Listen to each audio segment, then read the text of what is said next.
تدري باللوائح احتمال انه حسن راح ينحرم مباراتين اذا طرد مباشر. اذا طرد مباشر احسن. واكو ليش؟ والله احسن. ليش؟ الصراحه ايه يعني ممكن شويه قاسي عليه بس افضل، يعني ما اعرف الاصرار على تواجد حسن وحبيبي دائما يعني متعاقد معه. شنو القدم الموسم السابق؟ شنو القدم؟ انا اكو سر بموضوع. لا انا بسال هسه، انا اتساءل اليوم انا من اجدد مع محترف او اجدد مع لاعب، غير اشوف شنو اللي يقدمه للفريق، ارقامه شنو، اغلب الاهداف من عنده، لاعب متهور، الاهداف ساذجه تدخل عليه بسببه.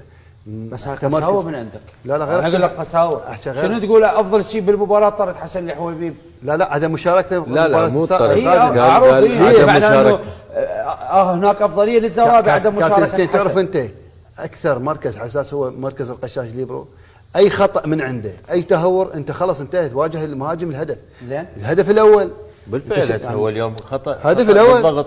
انا الهدف الاول انا اللي اعرفه انه شباب طبعا الهدف الاول للزوراء قبل ما يدخل منطقه الجزاء، المهاجم والمدافع انت خاله قدامك لازم بالجزاء من تدخل بالجزاء ما انتهت هذا الهدف. اي بعد هو شوف ستار شلون الدخول وين. ستار شلون اجى.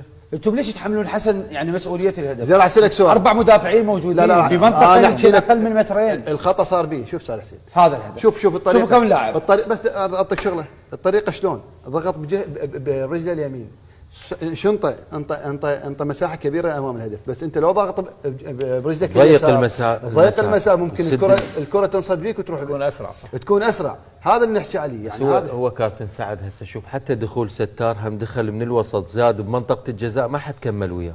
لا هو اذا تعيد حاله الهدف شوف ستار شلون دخل. عيد الهدف الاول بس، الهدف الاول وشوف شباب الهدف الاول من البدايه وشوف كم كره ودخلوا يعني ماكو ضغط ماكو مراقبه.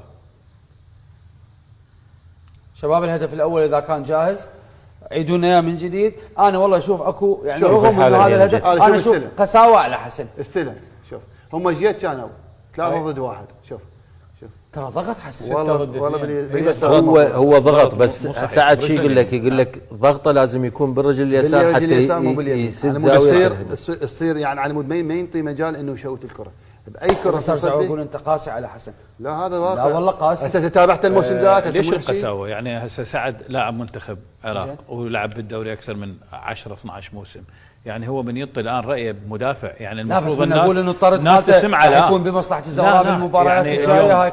صحيح. ليش صحيح؟ والله افضل لان وجوده خطر على مدافعين الزوراء، على دفاع الزوراء. ابو ليه؟